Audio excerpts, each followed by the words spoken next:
آج کا بیان حفظ قرآن کریم کی ضرورت اور اہمیت پر ہوگا۔ ہمارے آج کے دور میں کچھ لبرل، سیکولر، تجدد پسند اور عصری تعلیم زدہ لوگ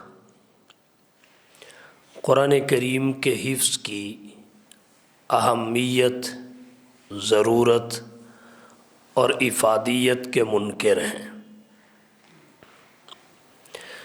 حفظ قرآن کریم کو دماغ سوزی، تضییع اوقات، جبر، رسم، بدعت، بڑوں کی خوشنودی اور خوف کا نتیجہ قرار دیتے ہیں۔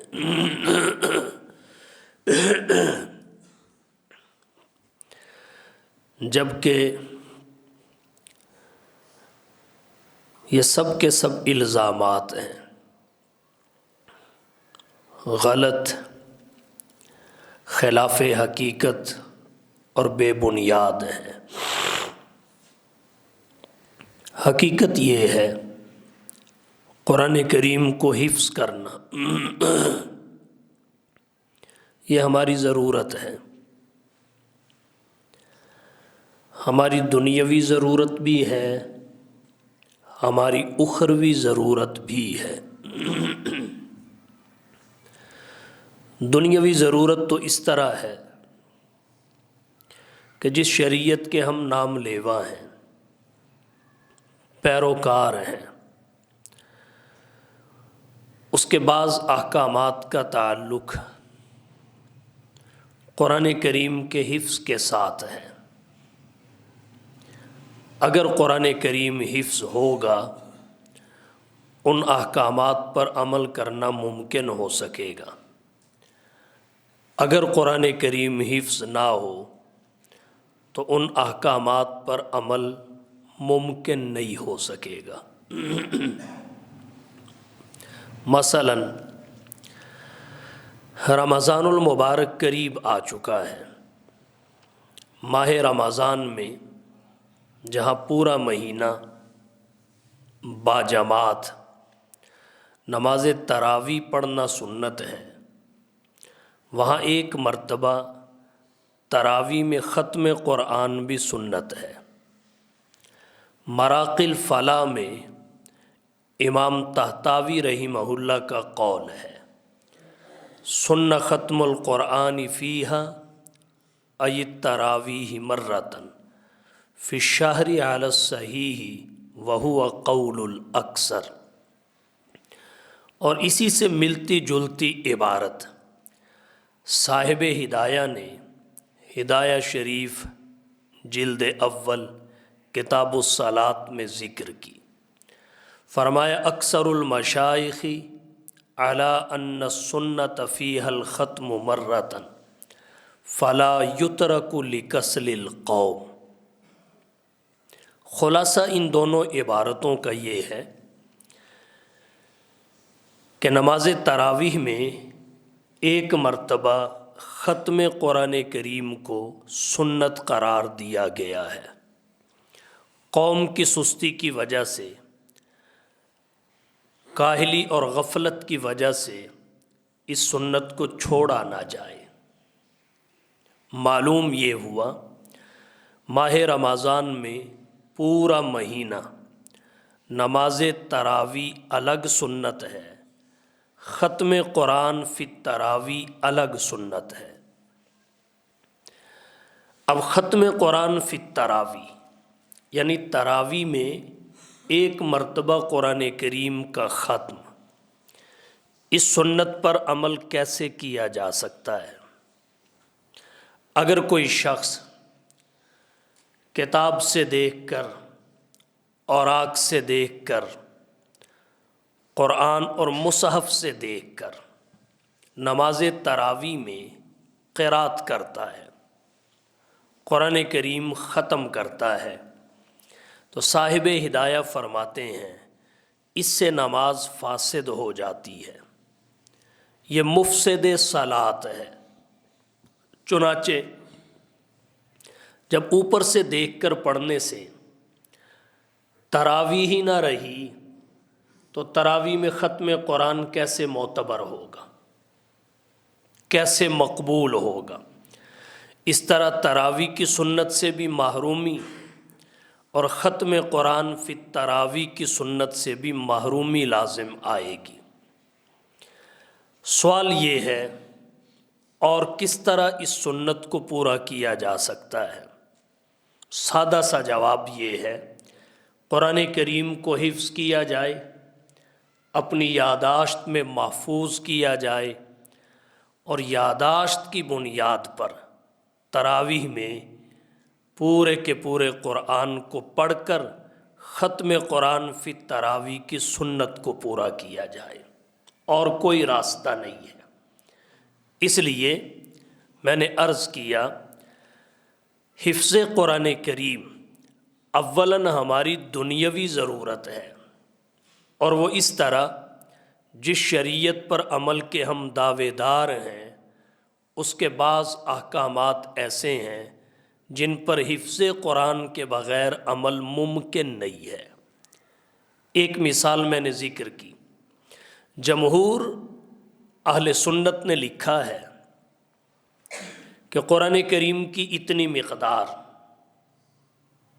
جو نماز کی ادائیگی کے لیے ضروری ہے وہ ہر عاقل بالغ مسلمان کے لیے حفظ کرنا فرض ہے، فرض عین کے درجے میں ہے۔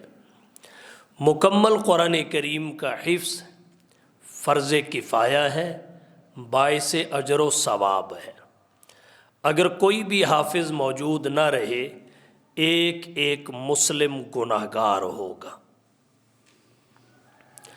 البتہ یہ کہیں نہیں ہے کہ قرآن کریم کو حفظ نہیں کرنا چاہیے، قرآن کریم کو حفظ کرنا یہ اوقات کا ضیاع ہے۔ یہ بات وہی شخص کر سکتا ہے جو اپنی خواہشات کا پیروکار ہو، اسلام سے بیزار ہو۔ حفظ قرآن ہماری ضرورت ہے۔ دنیا میں اعجاز قرآن کے اظہار کے لیے بھی قرآن کریم کا حفظ ضروری ہے۔ پہلی آسمانی کتابوں کے انبیاء حافظ ہوتے تھے، امتیں حافظ نہیں ہوتی تھیں۔ قرآن کریم کا اعجاز یہ ہے، حضور صلی اللہ علیہ وسلم تو اس کے حافظ تھے ہی، سب سے پہلے حافظ قرآن کریم کے جناب نبی کریم صلی اللہ علیہ وسلم تھے۔ اللہ نے قرآن کریم کے حفظ کو نبوت سے آپ کی امت میں بھی منتقل فرمایا ہے، اور یہ ایسے ہی ہے جیسے پہلے انبیاء اجتہاد کرتے تھے، مجتہد فقط انبیاء ہوتے تھے، امتوں میں اجتہاد منتقل نہیں ہوا تھا، لیکن ختم نبوت کی وجہ سے حالات بدل گئے، اجتہاد نبوت سے امت میں منتقل ہوا۔ حضور صلی اللہ علیہ وسلم کی امت میں بہت سارے مجتہد پیدا ہوئے، سید الفقہا، امام الائمہ، سراج الامہ، تلمیذ الصحابہ، امام سواد اعظم، حضرت امام اعظم ابو حنیفہ رحمہ اللہ اس امت کے بڑے مجتہدین میں سے ہیں۔ امام مالک کو دیکھ لیجئے، امام شافعی کو دیکھ لیجئے، امام احمد بن حنبل رحمہم اللہ، یہ مجتہدین امت ہیں۔ تو پہلے انبیاء اجتہاد کرتے تھے، ختم نبوت کی برکت سے نبی کی امت میں مجتہدین پیدا ہو گئے۔ ایسے ہی پہلے کتابوں کے حافظ انبیاء و رسول ہوتے تھے، ختم نبوت کی برکت سے حضور تو حافظ قرآن تھے ہی تھے، اللہ نے قرآن کریم کے حفظ کو آپ کی امت میں منتقل فرما دیا، اس لیے کہ یہ اس امت کی ضرورت تھا۔ جب حفظ قرآن کریم اس امت کی ضرورت بنا تو اللہ نے اس ضرورت کو پورا کرنے کے لیے جن چیزوں کی ضرورت تھی وہ بھی اس امت کے افراد کو مہیا کر دی۔ مثال کے طور پہ قوی حافظہ، حفظ قرآن کریم کے لیے چاہیے تھا، اللہ تعالیٰ نے اس امت کے افراد کو بے حد قوی حافظہ عطا فرمایا۔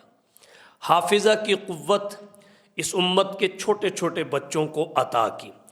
قسطلانی میں ہے، سفیان بن عیینہ رحمہ اللہ نے فقط 4 سال کی عمر میں اللہ کا قرآن حفظ کر لیا۔ یہ 4 سال کی عمر اتنی چھوٹی عمر ہوتی ہے، 4 سال کی عمر میں ہمارے بچوں کو اپنے 4 دادوں کے نام یاد نہیں ہوتے، لیکن اللہ کے قرآن کے 30 پارے 4 سال کی عمر میں سینے اور یاداشت میں اتر آئیں، یہ اللہ کی مدد اور نصرت کے بغیر ممکن نہیں ہے۔ اللہ نے اس امت کے افراد کا حافظہ قوی کر دیا کہ 4 سال کے بچوں نے قرآن کریم کو اپنے سینوں میں محفوظ کر لیا۔ پھر یہ جو حافظہ کی قوت ہے، اگرچہ اس امت کے افراد کو عطا ہوئی، لیکن اس کا بھی زیادہ تر ظہور قرآن کریم کے معاملہ میں ہوا۔ قرآن کریم سے ہٹ کر حافظہ کی وہ قوت ظاہر نہیں ہوئی جو قرآن کریم کے معاملہ میں ظاہر ہوئی تھی۔ آپ کہیں گے کیسے؟ قرآن کریم کے 30 پارے ہیں، اور ہمارے یہاں عام طور پر قرآن کریم کا جو نسخہ رائج ہے جس سے بچوں کو حفظ کرایا جاتا ہے، ایک پارہ 16 صفحوں پہ مشتمل ہے۔ اب 16 کو 30 کے ساتھ ضرب دی جائے تو سینکڑوں میں صفحات بنتے ہیں۔ ہمارے اس معاشرہ میں کوئی فرد ایسا نہیں ہے جسے 130 صفحے کی اپنی زبان کی کوئی کتاب حفظ ہو، جس کو بولنے سمجھنے کے لیے کسی گرامر کی محتاجی نہیں، کسی ڈکشنری کی ضرورت نہیں، کہیں جا کے پڑھنے اور پڑھانے کی ضرورت نہیں۔ یہ بغیر تعلیم لیے ہماری زبانوں پہ جاری ہوتی ہے۔ ہماری جو زبان ہے، خواہ اردو، پنجابی یا کوئی بھی علاقائی زبان، کوئی بھی ہمارے کنبے اور قبیلے کی زبان، اس کے لیے ہمیں پڑھنا نہیں پڑتا، بغیر پڑھے آ جاتی ہے، اور سمجھنے سمجھانے میں ٹیوشن کی ضرورت بھی نہیں پڑتی۔ قرآن کریم ہماری زبان میں نہیں ہے۔ اب جو بچہ قرآن کو حفظ کر رہا ہے، اسے پتہ نہیں ذالک الکتاب کا معنی کیا ہے، اسے نہیں پتہ لا ریب فیہ کا ترجمہ کیا ہے، اسے نہیں پتہ ھدی للمتقین کی تفسیر اور تشریح کیا ہے، اسے نہیں پتہ تقوی کا مفہوم کیا ہے، اسے نہیں پتہ ہدایت کسے کہتے ہیں، اسے نہیں پتہ تقوی کے درجات کیا ہیں، مگر اس کے باوجود پورے کا پورا قرآن اس کی یاداشت میں محفوظ ہے۔ یہ اللہ نے قرآن کریم کے حفظ کے لیے اس امت کو قوی حافظہ عطا کیا ہے۔ تو قرآن کریم کا حفظ اس امت کی ضرورت ہے۔ جب یہ ضرورت بنی تو پھر اس ضرورت کو پورا کرنے کے لیے جن چیزوں کی ضرورت تھی اللہ نے مہیا فرما دی۔ قوی حافظہ اس امت کے افراد کو عطا فرمایا، اور اس کا سب سے زیادہ ظہور قرآن کریم کے حفظ کے معاملہ میں ہوا۔ تو یہ ہماری دنیاوی ضرورت پہلے ہے، اعجاز قرآن کے اظہار کے لیے، اور بہت ساری وجوہات ہیں۔ دنیاوی ضرورت کے بعد قرآن کریم کا حفظ ہماری اخروی ضرورت بھی ہے، آخرت کی ضرورت۔ آپ کہیں گے کیسے؟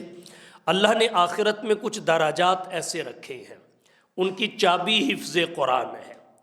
کچھ مقامات اور مراتب ایسے بنائے ہیں، ان کی چابی حفظ قرآن کو قرار دیا گیا۔ اگر وہ چابی پاس ہوگی تو جنت میں پہنچ کر ان مقامات تک پہنچنا نصیب ہوگا، وگرنہ جنت میں چلے بھی گئے تو وہ مقامات نہیں مل سکیں گے جن کو شریعت نے حفظ قرآن کے ساتھ جوڑا ہے۔ اور یہ بات مسلمات میں سے ہے کہ سب جنتیوں کا درجہ برابر نہیں ہوگا، یکساں نہیں ہوگا، درجات مختلف ہوں گے، درجات متفاوت ہوں گے۔ جیسے آپ دنیا میں دیکھیے، کوئی بھی محکمہ اور ڈپارٹمنٹ لے لیں، اس کے جتنے افراد اور ملازم ہوتے ہیں سب کے درجات یکساں نہیں ہوتے، مراتب ایک جیسے نہیں ہوتے، مختلف ہوتے ہیں۔ آپ پولیس کا محکمہ لے لیں، سپاہی سے لے کر DIG تک ہر ملازم کے درجات مختلف ہیں، مرتبے مختلف ہیں، گریڈ مختلف ہیں۔ تعلیم کا محکمہ لے لیجئے، صحت کا محکمہ لے لیجئے، دفاع کا محکمہ لے لیجئے، درجات مختلف ہیں، مراتب مختلف ہیں۔ اس سوسائٹی کا ماحول دیکھ لیجئے، اب کہنے کو سب المنصورہ سوسائٹی کے مکین ہیں، لیکن مالی اعتبار سے درجے مختلف ہیں اور مکان کے رقبے کے اعتبار سے درجے مختلف ہیں، بہت سارے اعتبارات سے درجے مختلف ہیں۔ تو یہی پوزیشن جنت میں ہوگی کہ تمام اہل جنت کے درجے ایک جیسے نہیں ہوں گے، مختلف ہوں گے۔ تو بہت سارے جنتی جنت میں حفظ قرآن کی وجہ سے غیر حافظ جنتیوں سے درجوں کے اعتبار سے بہت اوپر ہوں گے۔ قرآن کریم کی معروف قول کے مطابق 6666 آیات ہیں۔ اب یہ 6666 آیات 6666 درجات ہیں۔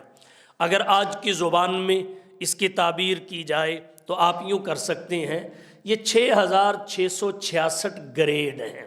ہمارے دنیا میں جو سرکاری محکموں میں گریڈ چلتے ہیں وہ 2 درجن بھی شاید پورے نہ ہوں، ان کی مقدار 2 درجن بھی نہ ہو، اور ایک گریڈ کو اپ کرانے کے لیے کتنے پاپڑ بیلے جاتے ہیں۔ نوکری اور ملازمت کے ساتھ ساتھ تعلیم کی مشقتیں ہیں۔ جب تعلیمی لیول بلند ہو جاتا ہے، اوپر کی کوئی ڈگری حاصل ہو جاتی ہے، پھر اس کی وجہ سے گریڈ اپ کرنا ہوتا ہے۔ اس کے لیے درخواستیں، سفارشیں، رشوتیں، اپنا پورا زور لگایا جاتا ہے ایک گریڈ کی بلندی کے لیے، اور وہ بھی دنیا کا، عارضی اور فانی۔ اور یہ بھی یقین نہیں اگر وہ اپ ہو بھی جائے تو پتہ نہیں اس سیٹ پہ بیٹھ کے فوائد حاصل کرنے کا موقع بھی ملتا ہے کہ نہیں، زندگی مہلت بھی دیتی ہے کہ نہیں۔ لیکن یہ جو گریڈ جنت میں حافظ کے غیر حافظ سے بلند ہوں گے، یہ وہ گریڈ ہیں جو دائمی اور ابدی ہیں، عارضی نہیں ہیں۔ یہ وہ ہیں جو دنیا کے گریڈوں سے بہت پائیدار اور اوپر کے ہیں، اور 6666 ہیں۔ ایک آیت پڑھے گا ایک درجہ بلند ہوگا، دوسری پڑھے گا دوسرا بلند ہوگا۔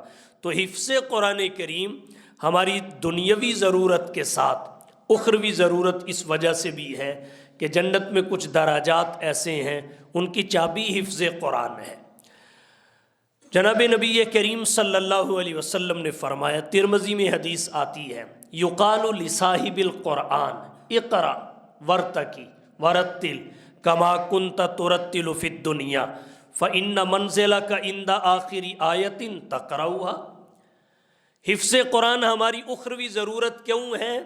اس لیے کہ کچھ درجات آخرت میں ایسے ہیں حفظ قرآن کے بغیر ان کا ملنا ممکن نہیں۔ ان میں ایک درجہ یہ ہے، حضور نے فرمایا قیامت کے دن صاحب قرآن کو کہا جائے گا اقرا، پڑھتا جا، ورتقی، اور بہشت کے درجوں پہ چڑھتا جا، پڑھتا جا اور چڑھتا جا۔ ایک آیت پڑھے گا ایک درجہ بلند ہوگا۔ یہاں صاحب قرآن سے مراد حافظ قرآن ہے، اور اس کی دلیل کیا ہے؟ آگے یہ ہے اقرا ورتقی، پڑھ اور بلندی پہ چڑھ۔ اس لیے کہ وہاں یہ نسخے تو نہیں ہوں گے جن سے دیکھ کے ہم دنیا میں تلاوت کر لیتے تھے، وہاں تو یاداشت کے بل بوتے پہ ہی پڑھا جائے گا، اور یاداشت کے بل بوتے پہ حافظ پڑھتا ہے، غیر حافظ نہیں پڑھتا۔ لہٰذا جس کو جتنا قرآن یاد ہوگا وہ اتنا ہی پڑھے گا اور اتنا ہی بلند ہو جائے گا، اور جس کو سارا قرآن یاد ہوگا وہ سب سے بلند ہوگا۔ فرمایا یقال لصاحب القرآن، صاحب قرآن کو کہا جائے گا اقرا، پڑھتا جا، ورتقی، چڑھتا جا۔ صاحب قرآن سے مراد حافظ قرآن ہے۔ ایک حدیث میں الفاظ آتے ہیں حتی یقرأ شیئا معہ، یہاں تک کہ پھر وہ اتنا پڑھے گا جتنا اس کے پاس ہوگا، جتنا اس کو یاد ہوگا۔ اس سے بھی صاحب قرآن کا معنی متعین ہوا کہ صاحب قرآن سے مراد حافظ قرآن ہے۔ حضور نے فرمایا اور اس کو جو کہا جائے گا اقرا ورتقی، ساتھ یہ بھی کہا جائے گا ورتل کما کنت ترتل فی الدنیا، ترتیل کے ساتھ پڑھیے جیسے آپ دنیا میں ترتیل کے ساتھ پڑھتے تھے، یعنی صاف صاف واضح پڑھیے، حروف کی پہچان ہو، پھر کون سا حرف منہ کے کس حصے سے نکلتا ہے اس حصے کو مخرج کہتے ہیں، مخارج کی پہچان ہو، اس کے بعد زیر زبر کی ادائیگی صحیح ہو، لہجہ صحیح ہو، سوز کے ساتھ پڑھا جائے، درد اور اثر کے ساتھ پڑھا جائے، رتل کما کنت ترتل فی الدنیا فإن منزلک عند آخر آیت تقرؤها، تیرا مرتبہ وہی ہوگا جہاں تو قرآن کی آخری آیت پڑھے گا۔ یہ وہ مرتبہ ہے جو فقط حافظ قرآن کو ملے گا، غیر حافظ جنتی کو نہیں ملے گا۔ اسی طرح رسول اللہ صلی اللہ علیہ وسلم کی ایک اور حدیث ہے جو مشکات، ترمذی اور دیگر حدیث کی کتابوں میں آتا ہے۔ آپ صلی اللہ علیہ وسلم نے فرمایا من قرأ القرآن فاستظہرہ، جس نے قرآن کریم پڑھ کر حفظ کر لیا، فأحل حلالہ وحرم حرامہ، پھر اس کے حلال اور حرام کو پہچان کر زندگی بسر کی، ادخلہ اللہ الجنہ، اللہ تعالیٰ اسے جنت میں داخل کر دیں گے۔ فقط اسے ہی نہیں، شفاہ فی عشرۃ من اہل بیتہ، اس کی سفارش اس کے خاندان کے 10 آدمیوں کے حق میں قبول کریں گے، کلہم قد وجبت لہ النار، جن سب کے سب پر جہنم واجب ہو چکی ہوگی، جو فساق و فجار ہوں گے، گناہگار ہوں گے، کیونکہ کافر کے لیے، مشرک کے لیے شفاعت نہیں ہوگی، یہ موحد کے لیے ہوگی، مومن کے لیے ہوگی، جو اپنے گناہوں کی وجہ سے جہنم کے مستحق بن چکے ہوں گے۔ تو ایک حافظ قرآن کو 10 آدمیوں کا کوٹا ملے گا، ایسے 10 آدمی کلہم قد وجبت لہ النار، جن سب کے سب پہ جہنم واجب ہو چکی ہوگی۔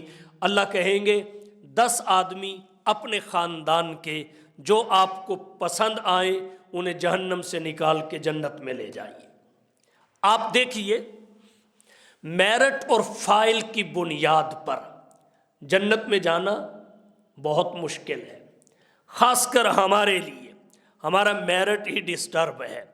اللہ فضل فرمائے کسی کوٹے میں ہم جنت میں چلے جائیں تو یہ اس کی بہت بڑی عنایت ہوگی، اور جن خوش نصیبوں کو کوٹے ملیں گے ان میں ایک حافظ قرآن ہوگا۔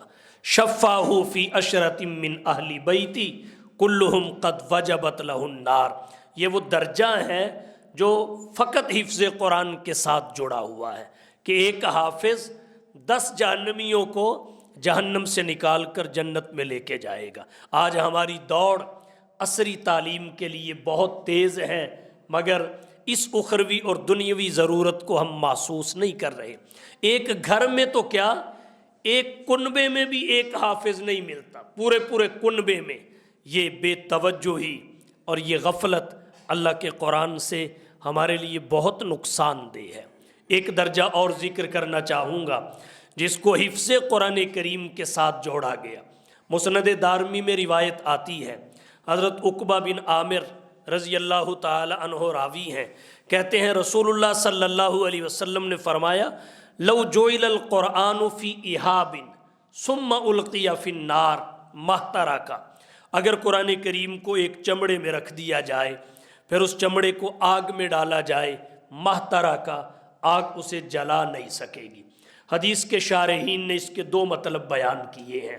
ایک مطلب تو یہ ہے کہ چمڑے سے مراد کسی جانور کی کھال ہو اور آگ سے مراد دنیا کی آگ ہو۔ اگر قرآن کریم کو کسی جانور کی کھال میں رکھ کے آگ میں ڈالا جائے تو آگ، قرآن تو قرآن رہا، اس کھال اور چمڑے کو بھی نہیں جلا سکے گی۔ حدیث کے شارحین کہتے ہیں یہ اللہ کے نبی صلی اللہ علیہ وسلم کی ذات گرامی کے ساتھ مخصوص تھا، گویا یہ حضور کے وقتی معجزات میں سے ہے۔ جیسے پہلے انبیاء کو وقتی معجزات عطا کیے گئے، اگر آج حضرت موسیٰ کا عصا کسی کے ہاتھ لگ جائے تو اس میں وہ تاثیر نہیں ہوگی جو اس وقت ظاہر ہوتی تھی جب موسیٰ کے ہاتھ میں ہوتا تھا۔ کیونکہ یہ ان کا وقتی معجزہ تھا۔ اسی طرح حضور نبی کریم صلی اللہ علیہ وسلم کے معجزات بھی بہت سارے وقتی تھے، جو وقتی طور پہ ظاہر ہوئے پھر ختم ہو گئے۔ البتہ حضور کو اللہ نے کچھ معجزات دائمی اور ابدی بھی عطا فرمائے، اور یہ دائمی اور ابدی معجزات فقط حضور کی ذات گرامی کو عطا کیے گئے، اس لیے کہ دوامی طور پر نبوت کا تاج پہن کر فقط مصطفیٰ تشریف لائے۔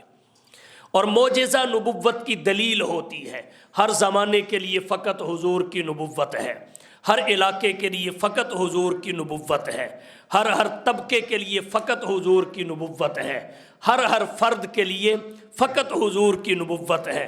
جب آپ کی نبوت دائمی اور عالمگیر ہے تو اس کے دلائل بھی ایسے ہی ہونے چاہیے تھے۔ تو اللہ نے اپنے پیغمبر کو جہاں بہت سارے وقتی معجزات عطا فرمائے، وہاں دائمی اور ابدی معجزات بھی عطا فرمائے۔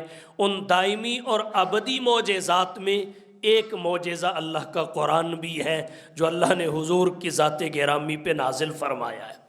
تو فرمایا یہ حضور صلی اللہ علیہ وسلم کا وقتی معجزہ ہے کہ اگر قرآن کریم کو کسی جانور کی کھال میں رکھ کے اس زمانے میں کوئی دنیا کی آگ میں ڈالتا تو آگ قرآن تو قرآن رہا، اس چمڑے کو بھی نہیں جلا پاتی۔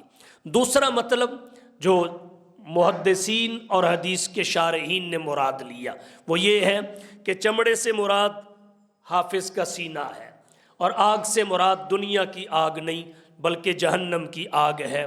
اگر کسی حافظ کو وقتی طور پہ اس کے کسی جرم اور خطا کی وجہ سے جہنم میں ڈال بھی دیا جائے تو قرآن کریم کے حفظ کی برکت سے جہنم کی آگ اسے جلا نہ پائے گی۔ یہ دوسرا مطلب ہے۔ اب یہ بھی وہ درجہ ہے جس کی چابی حفظ قرآن ہے۔ ایک حدیث میں آتا ہے قرآن کریم کو حفظ کیا کرو، جس دل میں اللہ کا قرآن ہوگا اسے جہنم کی آگ جلا نہیں سکے گی۔ ایک حدیث میں ما مست النار کے الفاظ آئے کہ اسے جہنم کی آگ چھو بھی نہیں سکے گی۔ اور اہل علم نے ان آدمیوں کی فہرست مرتب کی جو میدان محشر میں اللہ کے عرش کے سائے تلے ہوں گے، جنہیں اللہ کے سائے میں جگہ ملے گی۔ اللہ کے عرش کے سائے میں جو خوش نصیب جگہ پائیں گے ان میں ایک خوش نصیب طبقہ حفاظ قرآن کا بھی ہوگا۔ اس لیے آخرت میں بھی حفظ قرآن کریم ہماری ضرورت ہے، ہماری دنیاوی ضرورت بھی ہے، میں نے اس کی وجوہات بھی ذکر کی، ہماری اخروی ضرورت بھی ہے، کیونکہ آخرت میں کچھ درجات ایسے ہیں، کچھ مرتبے ایسے ہیں، ان کی چابی حفظ قرآن ہے۔ اگر یہ پاس ہوگی تو وہاں تک پہنچا جا سکے گا، وگرنہ جنت میں رہ کے بھی ان بلندیوں تک نہیں پہنچ سکیں گے جن بلندیوں پر قرآن کریم کے حفاظ پہنچیں گے۔ یہ ہماری دنیاوی ضرورت بھی ہے، ہماری اخروی ضرورت بھی ہے، یہ مقاصد میں سے ہے، یہ وقت کا ضیاع نہیں ہے۔ جیسے ہمارے آج کے دور کا لبرل کہتا ہے، ہمارے آج کے دور کا سیکولر کہتا ہے، ہمارے آج کے دور کا تجدد پسند کہتا ہے، ہمارے آج کے دور کا عصری تعلیم زدہ فرد کہتا ہے، ایسی بات نہیں ہے۔ یہ ہماری ضرورت ہے، دنیاوی بھی اخروی بھی۔ اور حفظ قرآن کریم کی عظمت کس قدر ہے آپ اندازہ لگائیے۔ اس انسانی کائنات میں قرآن کریم کے سب سے پہلے حافظ حضور سرور کونین، ساقی کوثر، شافی محشر، ہادی و رہبر، آمینہ کے لال، محبوب رب ذوالجلال، صاحب الحسن والکمال، جناب محمد مصطفیٰ، احمد مجتبیٰ، حبیب کبریا، فخر الانبیاء، سید الورا، شمس الضحیٰ، بدر الدجا، رہبر و رہنما، لا یمکن الثنا، مکین گنبد خضرا، بلغ العلا، کشف الدجا، راحت العاشقین، شفیع المذنبین، خاتم النبیین، رحمت للعالمین کی ذات گرامی ہے۔ سب سے پہلے قرآن کریم کا حفظ اللہ نے حضور کی ذات کو کرایا، سب سے پہلے حافظ حضور تھے۔ اور پھر اللہ کے نبی صلی اللہ علیہ وسلم نے اپنی امت کو اس کی ترغیب دی، صحابہ کرام نے حضور سے قرآن کریم کو حفظ کیا، صحابہ کرام میں ہزاروں کی تعداد میں حفاظ موجود تھے، ایک غزوے میں مورخین نے لکھا ہے قرآن کریم کے 70 قاری شہید ہوئے، اور جنگ یمامہ میں جو خلیفہ اول جانشین پیغمبر حضرت ابو بکر صدیق رضی اللہ تعالی عنہ کے زمانے خلافت میں مسیلمہ کذاب اس کے حواریوں کے خلاف لڑی گئی، اس میں 700 قرآن کریم کے حفاظ شہید ہوئے۔ جب قرآن کریم کے 700 حفاظ شہید ہوئے، پھر حضرت عمر نے رائے اور تجویز پیش کی خلیفہ وقت حضرت ابو بکر صدیق رضی اللہ تعالی عنہ کی خدمت میں کہ اتنی کثیر تعداد میں قرآن کریم کے حفاظ شہید ہو چکے ہیں، قرآن کریم کو کتابی شکل میں جمع کر لیا جائے، کہیں ایسا نہ ہو قرآن کریم اٹھ جائے اور امت کو دشواری کا سامنا کرنا پڑے۔ حضرت عمر بن خطاب رضی اللہ تعالی عنہ کی تجویز پر حضرت ابو بکر صدیق رضی اللہ تعالی عنہ کے زمانہ خلافت میں قرآن کریم کو کتابی شکل میں جمع کیا گیا۔ تو قرآن کریم کی ابتدا حفظ قرآن سے ہوئی تھی، اور اس دنیا کی انتہا بھی قرآن کریم کے حفظ سے ہوگی۔ آپ کہیں گے کیسے؟ حفاظت قرآن کے 2 بڑے ذرائع ہیں، ایک ہے مارز تحریر میں لانا یعنی کتابت، دوسرا ہے حفظ کرنا، سینوں میں جگہ دینا۔ یہ قرآن کریم کی حفاظت کے 2 بڑے ذرائع ہیں، ایک کتابت، دوسرا حفظ۔ یہ جو کتابت قرآن کریم کی حفاظت کا ذریعہ ہے، ایک تو یہ ابتدا میں نہیں تھا، بعد میں آیا۔ شروع میں قرآن سینہ بسینہ حفظ ہوتا تھا، سینہ بسینہ آگے منتقل ہوتا تھا، اور جب دنیا کا اختتام ہونے لگے گا اس وقت بھی ایسا ہی ہوگا۔ روایات میں آتا ہے قرآن کریم کے نقوش اٹھا لیے جائیں گے، صفحات سفید ہو جائیں گے، الفاظ جو نقوش کی صورت میں اوراق پہ لکھے ہوئے ہیں وہ اٹھ جائیں گے، قرآن کریم سینوں میں باقی رہے گا۔ یہاں سے پتہ چلا حفاظت قرآن کا سب سے معتبر، مضبوط اور مؤثر ذریعہ سینہ ہے، اور قرآن کریم میں اللہ نے فرمایا بھی بل هو آیات بینات فی صدور الذین اوتوا العلم، یہ وہ آیات بینات ہیں جو اہل علم کے سینوں میں محفوظ رکھی گئی ہیں۔ تو قرآن کریم کا حفظ، یہ حفاظت قرآن کا سب سے مؤثر، مضبوط اور محفوظ ذریعہ ہے۔ اس امت پہ ایسے اوقات آئے کہ قرآن کریم کے سینکڑوں ہزاروں نہیں لاکھوں نسخے نظر آتش کر دیے گئے، مگر قرآن کی صدائیں پھر بھی گونجتی رہیں، کیونکہ تواتر کے ساتھ اس امت میں ہزاروں اور لاکھوں کی تعداد میں قرآن کے حفاظ موجود ہیں۔ اگر قرآن کریم کے صفوں پر کوئی قرآن کریم کی آیات بدل دے، تحریف کر دے، تو یہ سینے اسے شکست دے دیتے ہیں، یہ سینے اس سازش کو ناکام بنا دیتے ہیں۔ امام قرطبی رحمۃ اللہ علیہ نے تفسیر قرطبی میں خلیفہ مامون کے دور کا ایک واقعہ لکھا ہے۔ فرماتے ہیں خلیفہ مامون الرشید کے زمانے میں خلیفہ کے دربار میں سال میں ایک مجلس لگا کرتی تھی، اس میں اہل علم آیا کرتے تھے، فقط اہل اسلام ہی نہیں، اہل کفر کے نمائندے بھی آتے تھے، اور آ کے اپنے علمی مضامین ذکر کرتے، مسائل پہ بحث ہوتی، علمی ابحاث ہوتی۔ امام قرطبی فرماتے ہیں ایک سال ایک اسرائیلی آیا، یہودی آیا، بڑا خوبصورت اور نفیس عمدہ گفتگو کی، مسائل کو بڑی فصاحت و بلاغت کے ساتھ پیش کیا، اپنا موقف انتہائی شائستہ الفاظ میں ذکر کیا۔ مامون الرشید نے بعد میں اسے بلایا، پہچان چکے تھے، کہنے لگے اسرائیلی ہو؟ اس نے کہا بالکل اسرائیلی ہوں۔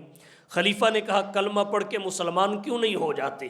اللہ نے کتنی خوبیوں سے نوازا ہے، آپ کو کیسا تکلم عطا فرمایا ہے، مسلمان کیوں نہیں ہو جاتے؟ وہ کہنے لگا میں اسلام قبول نہیں کر سکتا، چلا گیا۔ جب اگلے سال اس مجلس کا انعقاد ہوا وہ پھر آیا، پھر اس نے اسلام کی ترجمانی میں ایسی گفتگو کی جس سے ہر شخص کی سمجھ میں آ رہا تھا کہ یہ شخص کلمہ پڑھ کر دائرہ اسلام میں داخل ہو چکا ہے۔ مجلس برخاست ہوئی، خلیفہ مامون الرشید نے پھر اس کو بلایا، بلا کے پوچھا لگتا ہے مسلمان ہو گئے ہو؟ کہنے لگا بالکل۔ پوچھا سبب کیا ہے قبول اسلام کا؟ گزشتہ سال میں نے آپ کو دعوت دی تھی، آپ نے اسلام قبول نہیں کیا، اب آپ مسلمان ہو کے تشریف لائے، بتائیے قبول اسلام کا سبب کیا ہے؟ اس نے کہا قرآن کریم کی حفاظت، محفوظیت کتاب الہی۔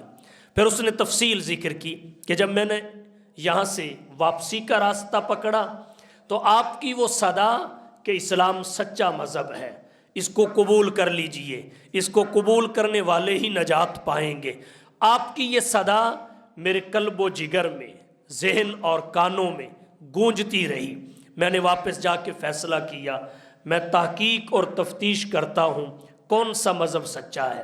میں نے راستہ یہ پکڑا، میں نے سب سے پہلے 3 نسخے تورات کے لکھے۔ تورات کے 3 نسخے اس طرح لکھے، خط میرا بڑا اچھا تھا، میں نے بڑے صاف انداز میں 3 نسخے تورات کے لکھے۔ جہاں میرے جی نے چاہا میں نے تحریف کی، کسی جگہ کمی کر دی، کسی جگہ زیادتی کر دی۔